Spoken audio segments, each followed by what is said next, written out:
When you're trying to heal a chronic illness, there can be a lot of different things that you need to spend your money on. So for me, with supplements, it was really about prioritizing where my money got spent, which ones I definitely needed to spend a lot more on, and also making my supplements so that I could spread my money further. We're going to make 2 supplements today. I'm going to show you how I make liposomal vitamin C, but also how I make capsules. So to make the liposomal vitamin C, you're going to need 3 ingredients. Some distilled water, some ascorbic acid. I use the quality type. It's made in Scotland in the UK and it's of a very high quality, and then some sunflower lecithin. So the first part, we're going to blend the water and the vitamin C powder together. So we blend this together until the vitamin C powder dissolves. So we just check the temperature to make sure it's under 79 Fahrenheit.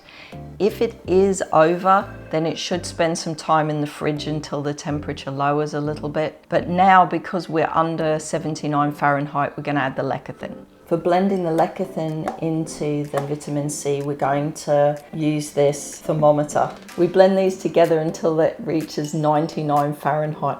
This is the part of the process that really freaks me out, because I'm always worried that the blade and that temperature probe are going to make contact. For the next part of the process, you're going to need a beaker. Now we're on a budget, so I use the beaker from my coffee pot. As you can see, it's kind of like a gravy type of consistency. This is going into the fridge to cool down till it gets down to around 75 Fahrenheit or lower. This is under 75 Fahrenheit now, and I need to put these on because we're going to be using an ultrasonic jewelry cleaner. I look like someone that works at an airport, you know, that guy that does that. It's important the mixture stays cool, so I use a freezer pack in the ultrasonic cleaner. And then it needs to be in the cleaner for 45 minutes, so I do it in 15-minute intervals so I can change that cool pack if I need to keep that water cool. My recipe I've adapted from one I got in this Facebook group. This group's amazing. They've got loads of different recipes, including how to make it with a blender only. The liposomal vitamin C is done. This will go in a jar and it'll sit in the fridge, and I'll take about 2 teaspoons a day.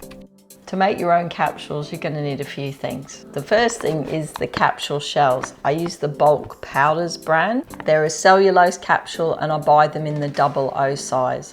How much you get in a capsule very much depends on how fine the powder is that you're buying. And you'll need a capping kit. And I use this kit because it makes 100 at a time, which is great. The capping kits come in sizes that match the capsules that you decide to go with. So I went with the 00s, and so this is a 00 capping kit. And you'll need some powders. I'm making magnesium glycinate and threonate at the moment. So I start by loading up the body plate with the bottom half of the capsules. These are the bigger part. This was the first time using this powder, so I was unsure about how much I needed. So I started with 350 milligrams per capsule, so 35 grams, and then I scaled up as I found that I could put more in. It's very much an experimentation process because you don't know how dense your powder is until you start to fill the capsules themselves. I've made capsules in the past that I've wanted a lower dose in, and I've added something like turmeric powder just to bulk the capsules out. So once we've done the first fill of the capsules, then it's time to make some space to put some more powder in, and then we use the tamper to do that. And then it's really just a process of tamping down, putting in more powder. I do this about 3 times. And then I'm absolutely sure that the capsules have got everything in them that I can squeeze into them. Homemade capsules aren't exact doses, but you can get them pretty close.